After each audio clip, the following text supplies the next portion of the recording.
Memos. How are they different from email and from letters? It turns out that some situations give memos a rhetorical advantage.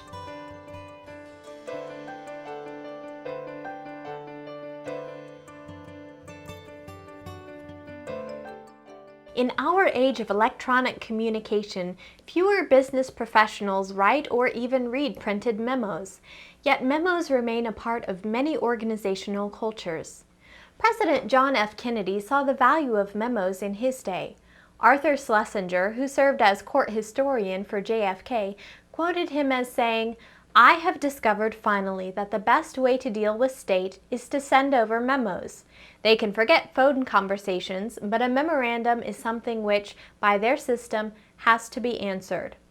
Of course, with this statement, JFK highlighted the importance of the printed word for getting things done. That's true for email and letters as well, but his statement also demonstrates the influence that memos have traditionally had. In this lesson, we're going to focus on what distinguishes a memo. We're going to see ways that memos differ from email and from letters. Now, I recognize that some use the term memo loosely. For example, someone might refer to an email sent from the company president to the entire organization and say to a colleague, "Have you read the memo from the CEO?" For the purposes of this lesson, I am referring to a memo as printed communication rather than as electronic mail. After all, in the scenario that I just described, most people would probably say, "Have you read the email from the CEO?" rather than, "Have you read the memo from the CEO?" Maybe you just realized that I have given you the first distinction between memos and email. Memos are printed communication, email is electronic communication. But what is the function of printed communication? Most communication is electronic, so printed communication may stand out as unusual or having a different purpose than most email. As a result, a memo differs from an email in the level of formality and gravity. If you have something important to communicate in writing and you want to signal to your audience that you really want this message to be taken seriously, you can send a memo. Now, you might think to yourself that you need all of your messages to be taken seriously. Did you ever have a teacher who said, "If you highlight everything in your textbook, then you haven't highlighted anything"? That's true for sending memos as well. If you send all of your written communication as memos, each of your memos will be treated as routine. In addition, you're probably wasting a lot of paper and failing to take advantage of the efficiency of email. Save the medium of memos for especially important information.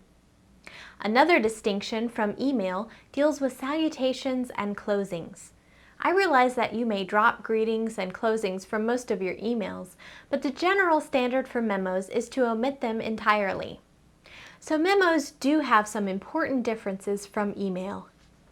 Now, you may be thinking, if memos are printed communication, what is the difference between them and letters? That's a good question. They differ in both audience and format. Memos are sent within an organization. Letters are sent outside the organization. Of course, there are some exceptions. Sometimes you receive a letter from your organization because it deals with you personally rather than with your role in the organization. For example, if you receive printed communication from your organization's Human Resources Department, you're probably receiving a letter instead of a memo. The point is that the printed communication is for you. It is something for you to take home. In such a case, the printed communication is not considered workplace property. But the general rule for printed communication is that you send memos to people within your organization and letters to people outside your organization. Another distinction between letters and memos is related to a distinction between email and memos. Letters almost always include a greeting and a closing. Again, memos do not. In addition, memos do not include addresses in the heading, whereas most letters do.